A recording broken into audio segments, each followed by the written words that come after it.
네, 조현아 전 대한항공 부사장이 어제 결국 구속됐습니다. 땅콩 회항 사건 발생 25일 만인데요. 구치소 가기 전에 마지막 모습 보시죠.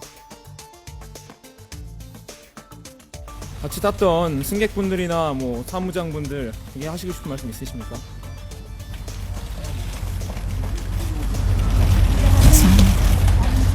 폭행과 폭언이 있었는지 여부도 여전히 부인하시는 겁니까?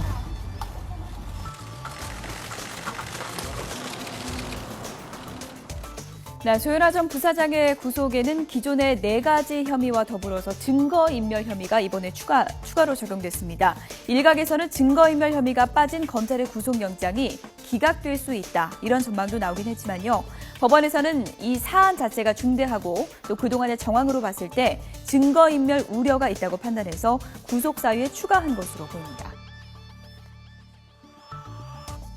구속영장 청구할 때 죄명에 넣는 것과 상관없이 네. 구속사유라는 판단 기준이 따로 있거든요. 범죄가 중대하냐, 상당하냐, 여러 가지 증거의 소명이 있느냐, 부분 도주 우려, 증거인멸 우려 이런 건데 증거인멸 우려는 그 청구된 그렇죠. 죄명과 상관없이 그 사건이 있은 이후에 증거인멸이라는 어떤 정황들이 있느냐만을 보는데 조항들이 분명히 있었죠. 네. 그리고 여상무 또 조현아 씨가 지시한 적 없다라고 네. 강하게 부인은 하고 있지만 네. 이 증거인멸이 조직적으로 이루어지는 데 있어서의 중심에는 조현아 씨가 없을 수가 없죠. 그 부분을 법원이 실질적으로 판단한 것 같습니다.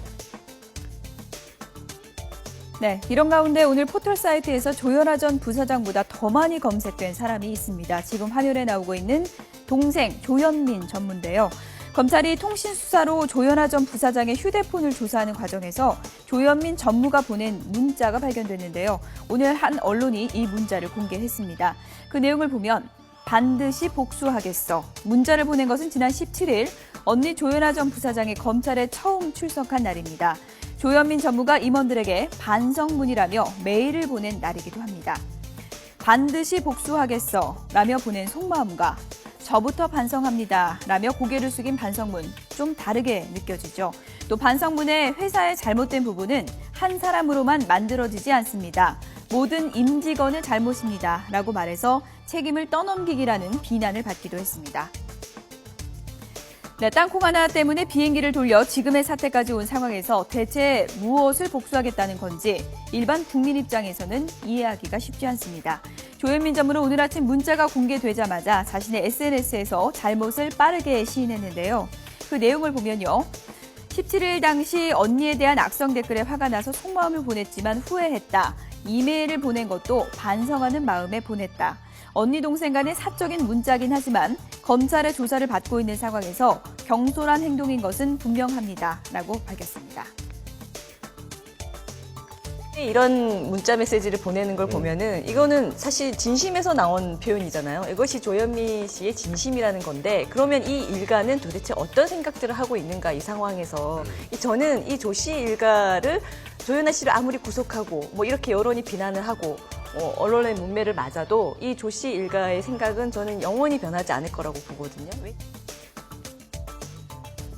네, 결국 땅콩 회항 사건 해를 넘기게 됐습니다. 조현아 전 부사장은 어제 구치소 신입거실에서 4명의 수용자들과 함께 밤을 보냈다고 하는데요.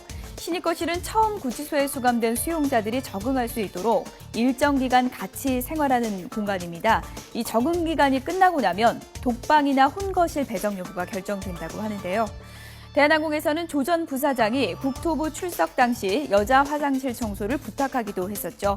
40년 동안 갑으로 살아온 조현아 전 부사장에게 구치소 생활은 분명 쉽지는 않을 겁니다. 조현아 전 부사장, 결국 올해 마지막 날과 새해 첫날을 구치소에서 보내게 됐습니다.